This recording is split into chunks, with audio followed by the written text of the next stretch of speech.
So it would have been nice to continue dancing, but this will be an equally enriching experience. So I'm truly honored to be moderating the session today on agroecology and its role in food sovereignty and nutrition. We'll be talking about different aspects, the intersection of agroecology with communities, with social organizing, with public health, in the environment, public policies, and so on. And we have a very distinguished set, do we say that, of panelists today. My name is Bana Salameh. I'm a research coordinator at the Canada Research Chair in Nutrition and Health Inequalities with Malik Batal. And today we have with us Myriam Paredes. Myriam is a professor and researcher at the Latin American Faculty of Social Sciences, so FLACSO in Ecuador. And her research draws a lot on responsible food consumption and alternative food networks, and we'll be hearing much more about the different angles that she tackles. We also have Vivian Valencia, who holds the research chair in sustainable agriculture and climate action at Bishop's University. Vivian focuses on identifying and analyzing exceptional examples that offer groundbreaking alternatives to food and farming systems. We also have Anna Deaconu, who's a postdoctoral researcher at McGill University's Geography Department. She works a lot on supporting equitable and resilient food systems using a participatory action research approach and mixed methods to explore links between agriculture, nutrition, and health. So without further ado, I'd like to start our discussion with Myriam. Myriam, you have done a lot of extensive research on agroecology and alternative food systems from both. You started off with the consumer perspective, and then you also dive deeper into the whole food system and to include also the rural producers. So maybe before we begin, you could tell us what, I know this is very broad, but what agroecology means for maybe people who are hearing this for the first time or have heard of it but don't know what it really means. Agroecology, food sovereignty, these are very broad. And if you can tell us a bit more about what agroecology looks like in the Ecuadorian context, and what is the role of agroecology in terms of supporting better food systems, whether it's for the consumers or the producers? Thank you. That's a very long question. So I will go by parts. First, I will talk a little bit about what I call agroecology, not we, but I personally call agroecology. Mainly, agroecology is a combination of ancient practices of food production with more contemporary practices that respect the ecology and the relationships between people and all the materiality that has to do with the food production, such as soils, seeds, plants, animals, etc. But it has become something else, little by little. So I will answer by explaining you with an example from Ecuador of Maria, one of the women who practice agroecology. She is a mother of a teenager and 2 children under 5.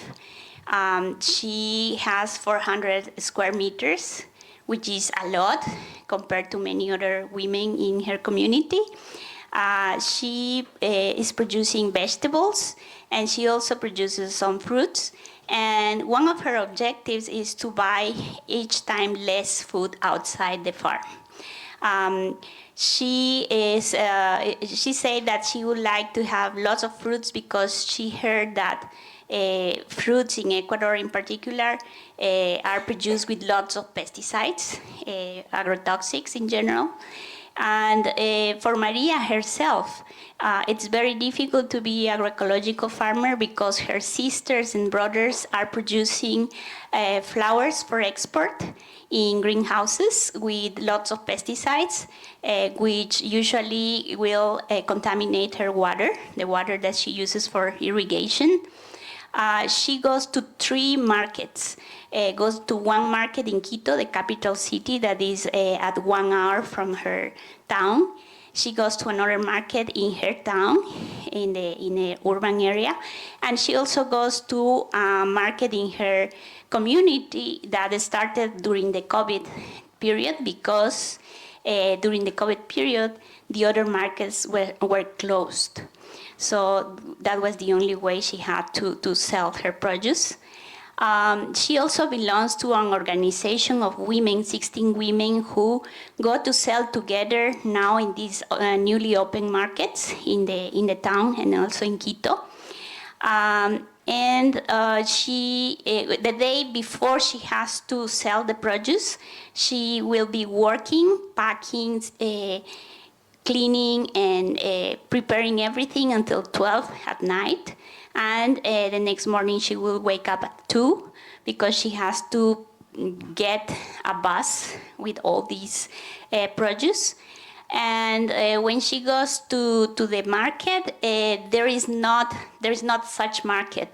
There is a space in the corner of a park where there is no current water, there is no toilet, but women have to bring themselves their tents to set the feria. So they will put the tents themselves, and they will put also very nice clothes over some small plastic tables to sell their produce. And there are specific people that come every time the market opens. So these women, they are mostly women. And there is a specific group of women that are coming to this market because in one of those particular markets, there is also a university where women who are promoting breastfeeding, they get together to support each other, and they decided to be also clients of this market.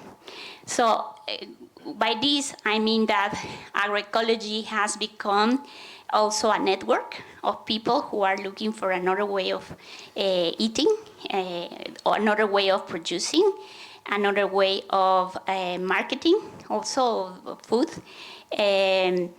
And in general, agroecology means producing without agrotoxics that are sometimes industrial, but also artisanal agrotoxics, because we can also produce artisanal agrotoxics.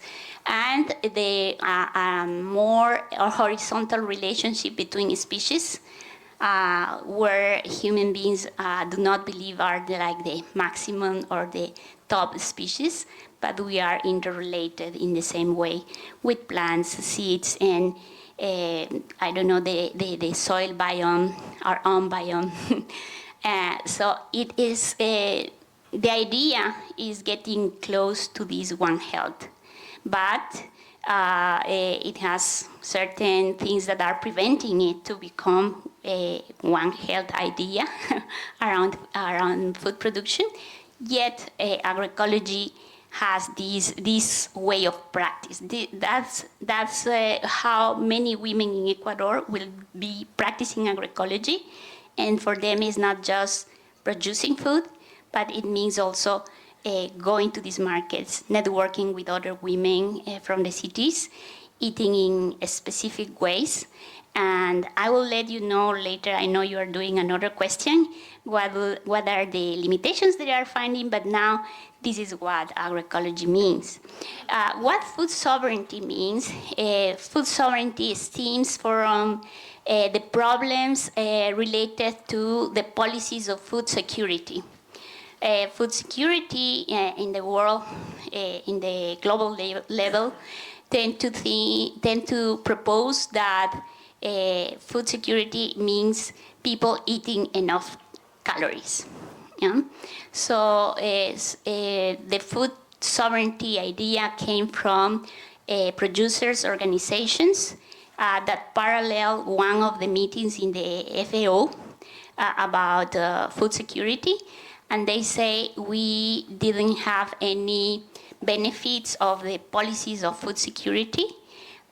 We think we can produce with dignity. We don't want food that is given as a gift.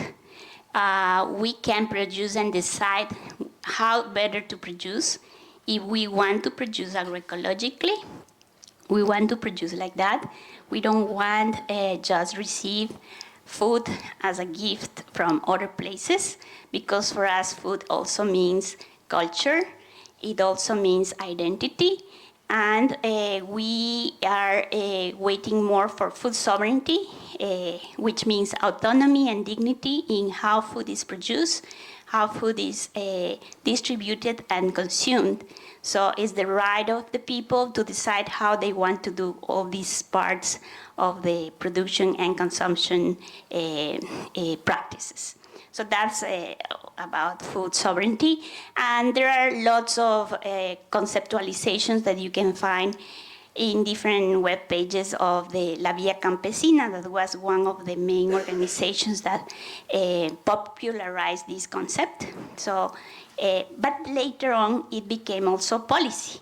So there are many different countries that have food sovereignty policies that replace, at least in the paper, the food security policies, which is really interesting to see because it means changing the thinking about how all these networks of production and consumption can work in a different way that people design themselves how it can be. Yeah. So that I don't know if I answered the question how it works in Ecuador. Absolutely. Okay. Thank you so much. So I will move on to Anna, who also has done a lot of research in Ecuador. And I mean, as we also know, agroecology, as Myriam said, is a lot about not using the agrochemicals, the synthetic pesticides, fertilizers, etc.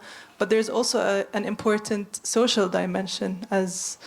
So I would like to ask Anna, since you've done a lot of research on the different pathways that link agroecology to better health outcomes, if you can tell us more about those pathways.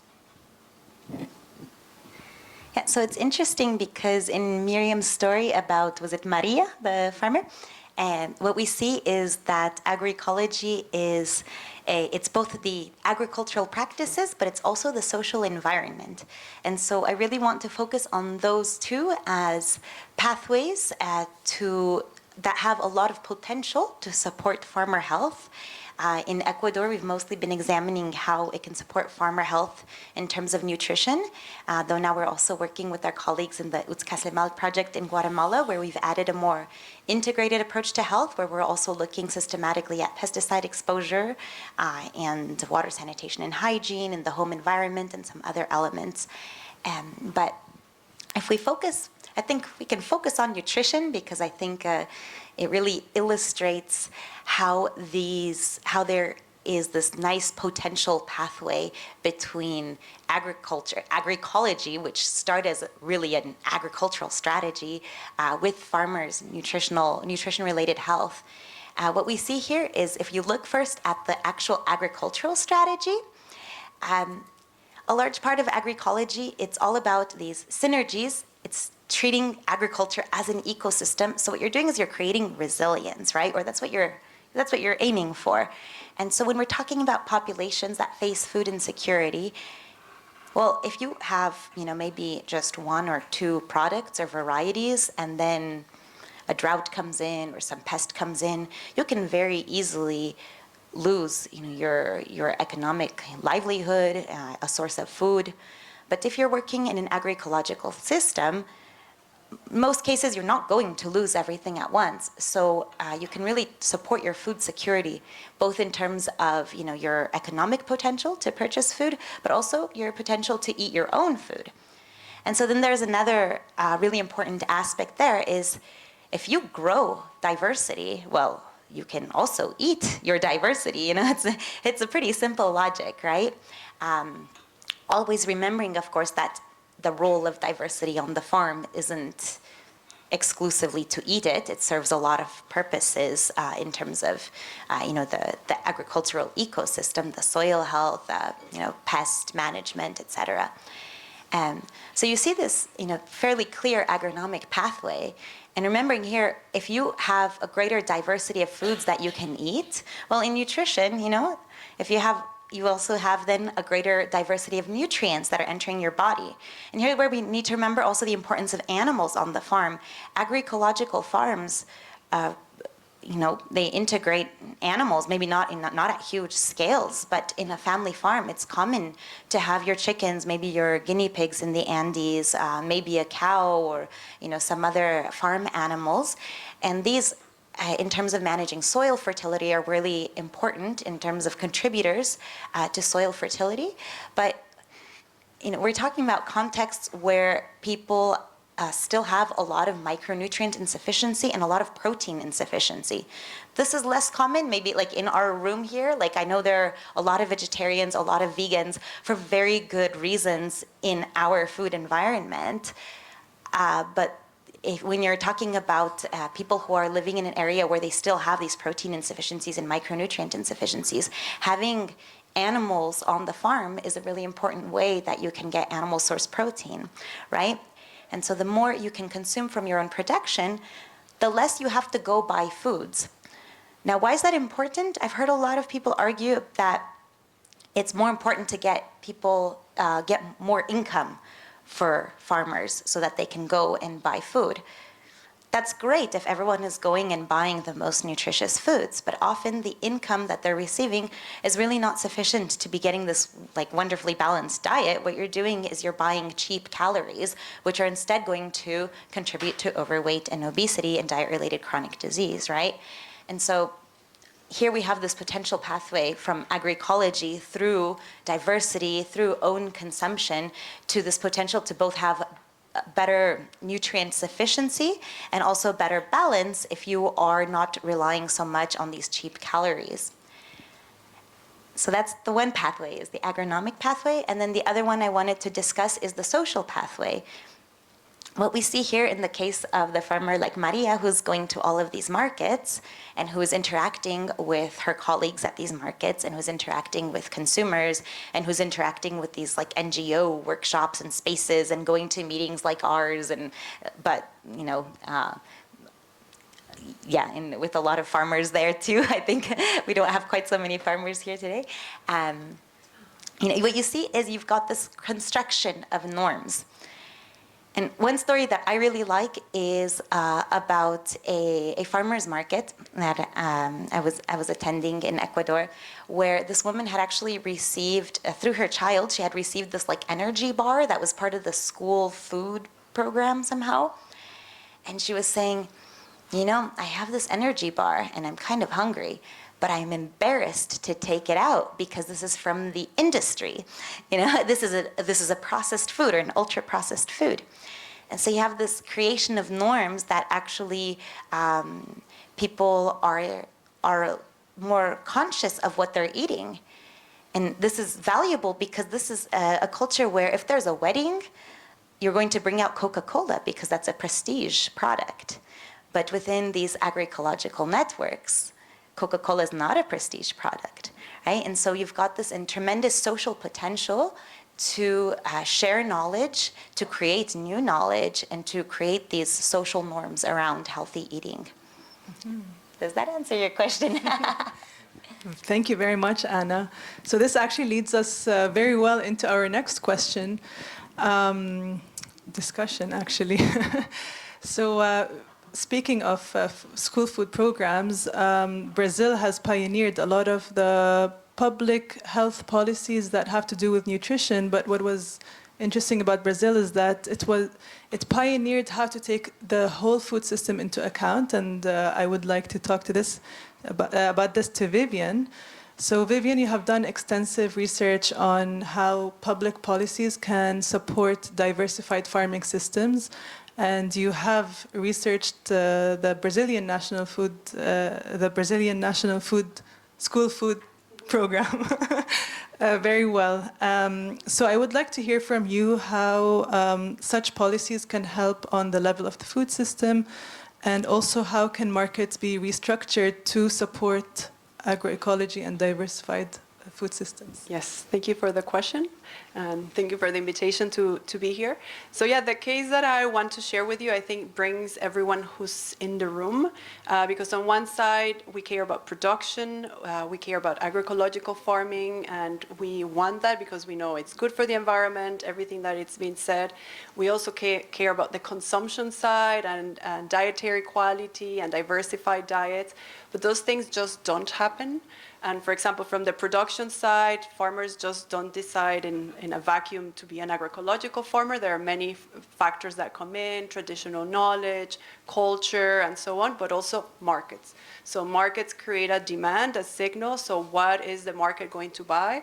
And if the market is for commodities and soybean and corn, and there are not strong markets for diversified products, then those agroecological farmers are going to struggle.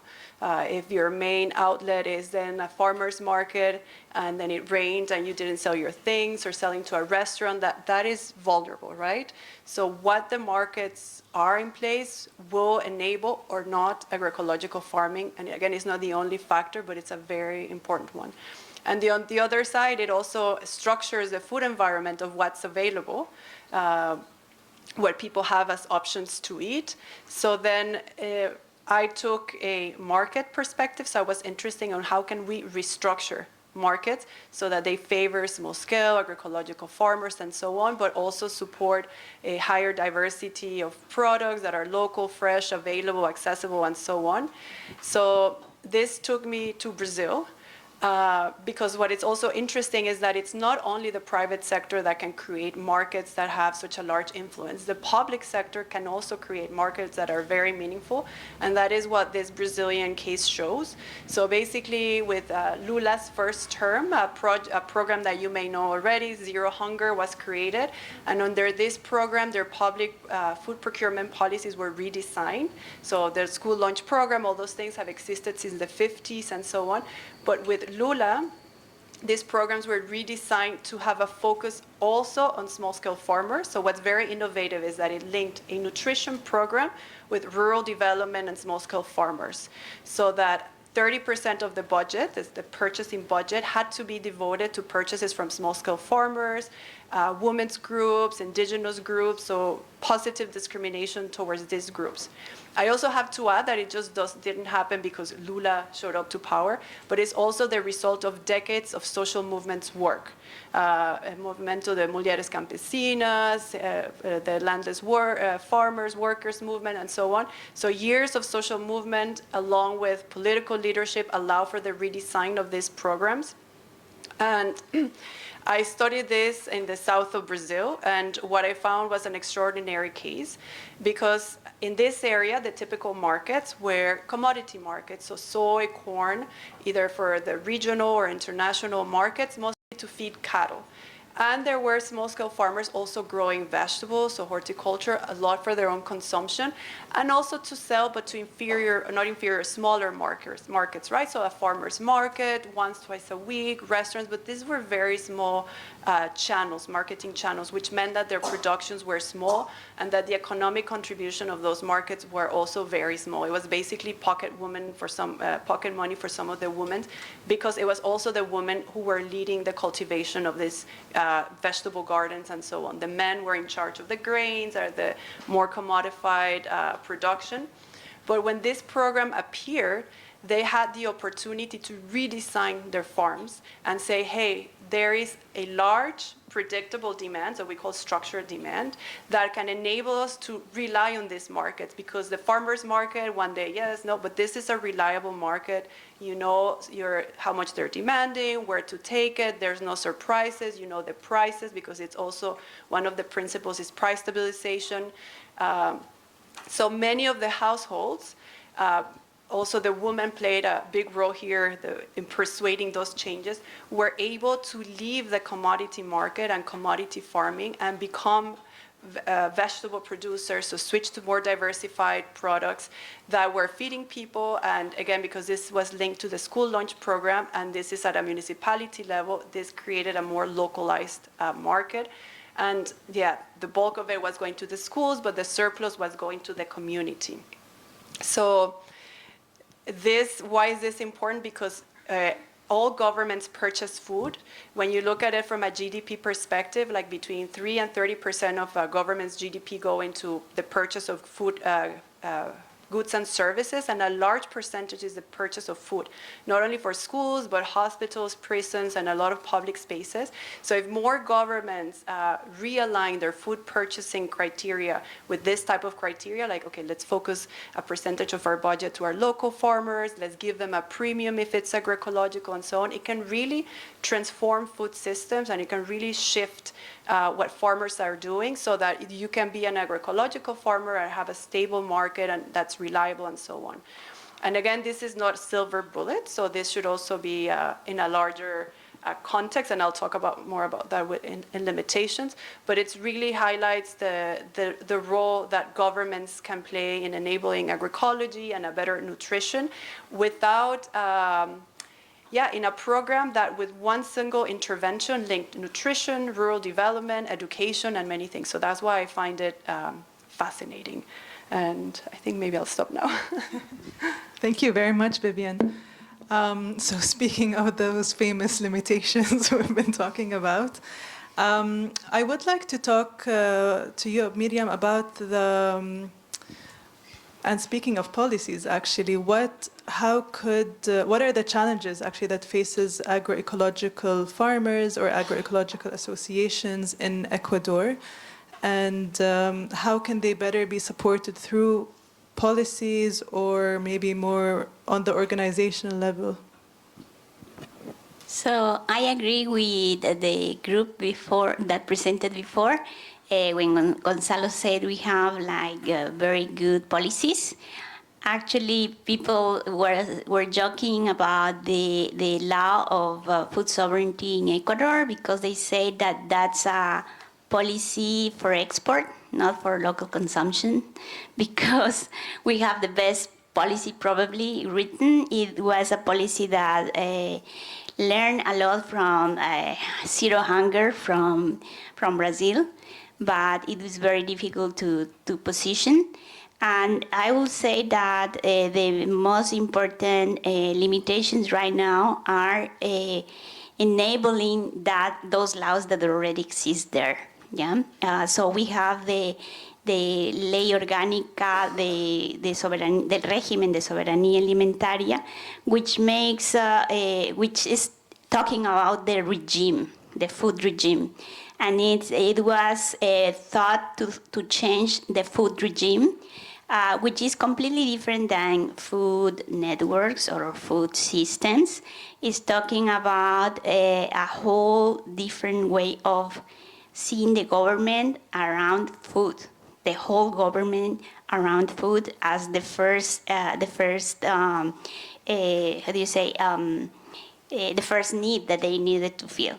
So it was a change not just of how farmers should produce or how we can just support farmers, but it was a change in the educational system, health system, financial system, so the university system, towards this different way of thinking about food as priority for the government.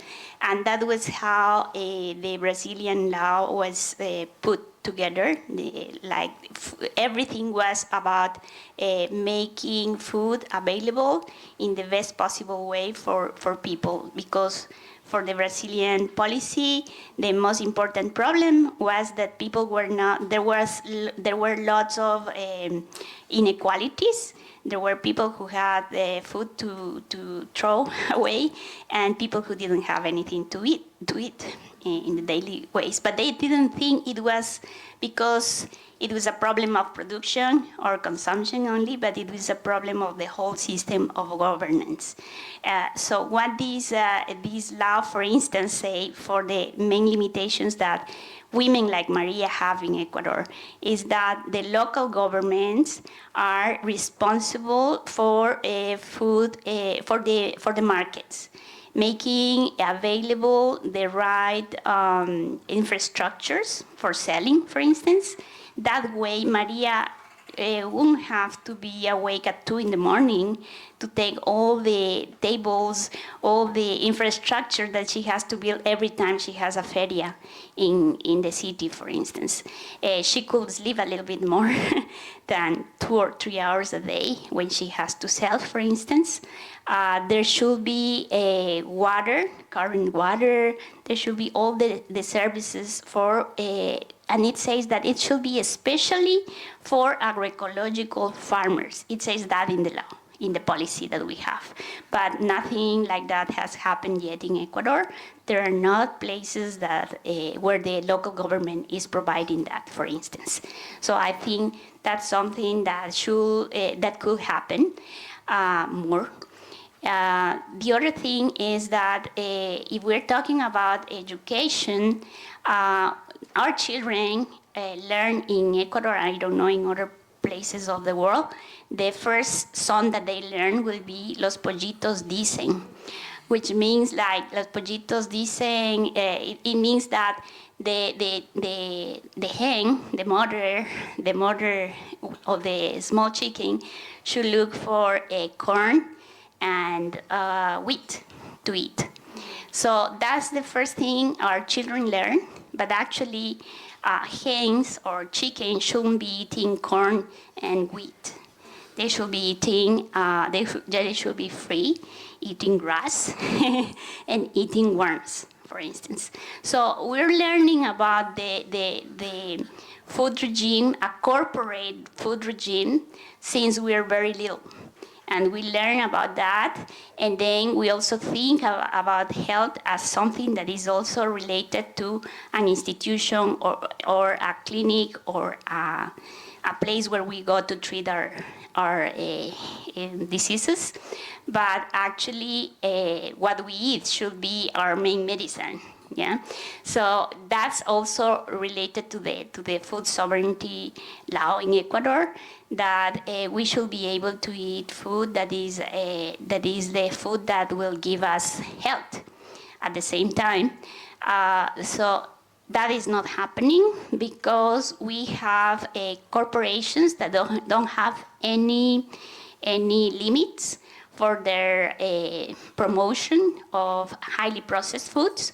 So for Maria, it is very difficult to take away sugary drinks, salty foods, very bad fats in the highly processed foods that are very cheap in her town. Yeah? So when we made our research, we found that agroecological women are not eating more healthier than their neighbors, because their children are the way these kinds of processed foods are entering the rural households, and it is very difficult even for agroecological families to take away those kinds of foods. And the rates of diabetes and hypertension are very similar to their neighbors who are not agroecological. So, which I mean with this is that we really have policies that could be put in, if they are put in place, we could be fighting for the corporate regime of food, and instead we could have a food sovereignty regime of food. There are lots of tools, political tools that we could enable, but we don't think we should be pressuring just farmers.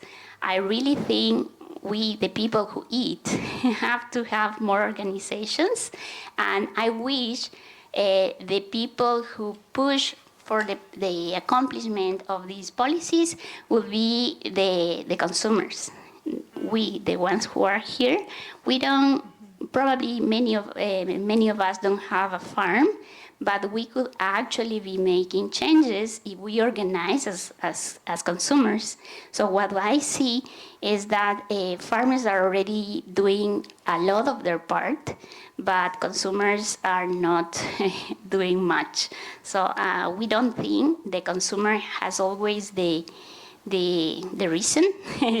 We say that in Ecuador, the consumer always has the reason because the consumer has the money. No, consumers can be not always right, and we really need to organize to have, agroecology should be about consumption, a different way of consumption, and I think that's one of the weakest part of this network we want to create. So if we don't have people asking for policies to be put in place, then it will be very difficult to use those policies. We need consumers to get organized, so we all here can change the agriculture, even if we're not farmers. Right, and thank you, Myriam. And maybe we will have a question period at the end, so maybe we can also explore this further. Anna, I mean, you talked about all the pathways that lead from agroecology to better health outcomes, but are there some limitations that we see that limit those pathways? Right, so with all these structural issues that Myriam was talking about, you can imagine that it's a lot more difficult to sort of mobilize these really idealistic pathways that I was talking about earlier. And that's really what we've been seeing through our research in Ecuador. Now, at first, we had some reason to be quite happy about what we were finding when we were looking. We were comparing agroecological farmer women with other women in their communities who are also farmers, but who are not part of these agroecological processes. And in one province, we initially found a pretty reasonably sized difference in terms of dietary diversity. These agroecological farmers had better dietary diversity, which, a lot of you guys are in nutrition. What does that mean? It's a proxy for micronutrient sufficiency. When you're talking about an area with malnutrition, that's exciting. But in this same province, these same women who had this better dietary diversity, we're finding that they had the same or possibly more overweight and obesity than their quote-unquote non-agroecological neighbors, and they had more diagnosis of diet-related chronic disease. So this was a little confusing, and then we did more research that I think Sabrina will be talking about later on. So we did more research in Ecuador in 2 other provinces with a lot more farmers, and we found that this was the same situation. Really, agroecological farmers were maybe doing a little better as far as dietary diversity, but as far as overweight and obesity, I think maybe if anything they were maybe doing worse. And for diet-related chronic disease, where we actually did blood sampling at that point, and not just self-reported diagnoses, and we did blood sampling of a number of health indicators, glycolated hemoglobin and lipid profile. All those things. Bana is the expert here on that. We also did anemia. Iron, hemoglobin, yeah. That's the same thing I said earlier, isn't it? Yeah. Glucose, no? So glycated hemoglobin and fasting glucose for diabetes proxies, and lipid profile and anemia. Thank you. It's been a while. So what we were finding is that agroecological farmers were really not better off. And in some cases, it's possible that they're actually sort of worse off. So we're thinking, well, what's going on? I have a question for the audience. This is just a show of hands kind of a question. Who here has experience with quantitative research? Show of hands. Okay. Who here has an experience with qualitative research? Good. Who here has experience with mixed method research? Okay, so we're in a pretty good group of people here. And so the reason I ask you that is because now we're at this phase where we're really trying to understand what's going on, because given all those pathways I spoke about earlier, about how we would expect agroecology to have, positive impacts across the board on nutrition, but that's not really what we're finding. Well, what's going on? And so here's the importance of listening to the farmers themselves and understanding their experience. And so the experience that Myriam told us about, if you're going to bed at midnight and then you're waking up at 2 in the morning, you're working hard. When are you going to have time to sit down for a healthy meal, to prepare a healthy meal? There are these structural challenges that we need to also think about structural solutions for, so that these women aren't in the situation where they have to do that, or that so that these women don't have to then expend their energy putting up a tent and not even have a washroom to use in the area. But at the same time, it's also important to understand, how did these women get to the point where they are organizing around agroecology to begin with? We've also heard stories from women who've said, well, yeah, I had I was diagnosed with, diabetes, and I was seeing these problems I was having, and so that's what led me to the Agroecology Association, because I'm seeking a better life, a healthier life. So it's important to first understand the limitations of our own research, but also to go deeper and understand all of these different experiences, because we don't want to throw the baby out with the bathwater, right? Like, right now we're talking about limitations, but nothing is ever perfect. And there's this tendency to, as soon as something isn't perfect, we maybe abandon it. And I think we don't want to idealize it either. It's really important to recognize that it's real when we're finding that agroecological women are not doing better on these indicators of health. But then it's really important here, the research aspect, since most of us here work in research, I think, many of us do, to understand what it is we can do with our research and try to think of pragmatic ways to work both at the level of the family and the community, but also at the level of these structural issues. Thank you very much, Anna. So speaking about things never being perfect, the Brazilian national school food program really has accomplished a lot of, it's a reference for a lot of us in public health and in different spheres of policy. But I have a question for you, Vivian, in terms of, we have heard that there hasn't been enough enforcement or maybe compliance, although it's a law, in all areas in Brazil with the school food program. And can we also, so what are the challenges? What does prevent some schools from not adopting these policies? But also, can we rely on the one market to support, or one type of market, public procurement to support the small farmers? Yes, thank you for the question. So maybe to understand the limitations, we need to understand why it was successful. And indeed, what I went to see was a successful case. I went to the south of Brazil.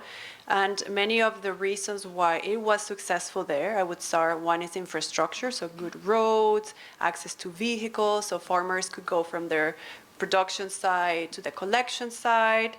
Governance was key, and the governance in the south of Brazil was, for me, was mind-blowing in terms of the amount of farmer organizations, the level of organization, the level of cooperation among organizations, the type of farmers organizations from production to processing. So the governance structure and organizational capacity was very, very high. Also, there was a large presence of agroecological farmers or small-scale farmers who knew how to produce vegetables and were ready to respond to this market and upscale their production because they had the knowledge, the type of production system. So there was actually the availability of those farmers to supply that demand. The other key component, along with that of governance, was the presence of NGOs and social movements. So the NGOs here played a very important role. Kind of like filling in the gap of extension agents, because many times extension agents are not present, or when they are, they have a more traditional agronomic training. So sometimes in this case, they were ready to advise, commodity farmers or so on, but not necessarily agroecological farming. So some of the NGOs in this region took up that role to be kind of like the extension farmers of agroecology and allow these farmers to either transition, improve, and also gain certification. In this case was a farmer-to-farmer certification so that they could access the premiums. So we have a variety of factors there that are not present everywhere. So not even in Brazil or other places. So in the northeast of Brazil and other places where the program was not as successful, you had much larger municipalities. So this program happened at the municipality scale where the farmers of each municipality were delivering to feed the kids or the programs, the procurement programs of their municipality. In the south, sometimes they exceeded 30%, and sometimes farmers even provided for like neighboring municipalities. But in other regions where commodity farming, large-scale commodity farming was what dominated, it was really hard to find those small-scale farmers to meet that 30%, or because the municipalities were, you know, like the size of the Netherlands in some cases are huge compared to the south, like just going from one place to to another, just in terms of like the logistics and all that, it was very difficult. And again, like the social movements and organization was not necessarily there. So I've been in conversations because after I saw this, I thought, you know, like this is such a leverage point and so important. So after that, I wanted to work in other regions. So I went to Lima and I went to different places to talk to policymakers, civil society, and try to see what was going on. And I often spoke to people, for example, policymakers who said, oh, this would never work here because farmers are not organized. So no one wants to deal with like 300 small-scale farmers.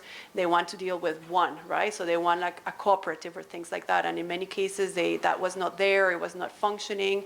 So they wanted a reliable supply. And they said, oh, we'll never get a reliable supply here. Or the other one that was big, and I had never thought of that, was food safety. Many of these, in other places, they were really worried about food safety issues, so working directly with farmers, or how was the food going to be processed. So they preferred to just work with a third party who would handle the food, handle everything, and not have any sort of potential problems with the schools. So this idea of food safety, and were farmers able to provide products that met whatever food safety standards, that was also a big barrier. So, yeah, so to my disappointment, even though this was so successful and like such a clear, important point, it's been really, really hard to find many other successful stories, but I think it did create a model. And again, we don't want to like copy paste or replicate things, but an important model of how procurement and governments could create other markets and really support small-scale farmers while at the same time like looking at nutrition and looking at agrobiodiversity. For example, some of the pilots I looked at in the Andes, there were 3 key concerns: malnutrition, anemia, agrobiodiversity, an area of very high agrobiodiversity that was being lost because, again, markets decide what's being cultivated, and there were not markets necessarily for the wide agrobiodiversity of things that are grown there, so more for certain crops. So they were worried about the erosion of agrobiodiversity, and they wanted to create markets that could rescue some of those crops and that were also nutritious, and there was also poverty. So it felt like a great fit. There were many pilots. This was a few years ago that I looked into this, a few pilots showing how it could work, but again, key limitations, farmers' organization, and in this case, also the concern with food safety. And maybe another note as a interesting positive outcome that came out of this and what I saw in the south of Brazil and what it's possible was also how it lifted the role of women. So in many of these systems, it's typically men who make decisions and so on. But because sometimes growing food is actually associated with women's knowledge and women's practices. And again, this is context specific and it may vary, but in many of the places in Latin America where I've looked into, it's mostly the women that tend to this, and sometimes it's just for household consumption. But when the markets appeared, it allowed them to take an economic role, so not just household, but actually to sell and start making money and start participating. So in this project, we also looked at women's empowerment. So that's another thing to discuss in terms of agroecology and like that gender dimension and how markets can also not just empower agroecology, but also contribute to gender equity. But yeah, so those were some of the key limitations. And I mean, I think some of those can be worked. especially through organizations. So I feel like some of this infrastructure, like many of the concerns, an entry point, I think, is through organization and farmers' organization. I think that could be one that could then enable the other ones or take down the other barriers. But yeah, I'll stop now. Thank you. Wow, what a rich discussion.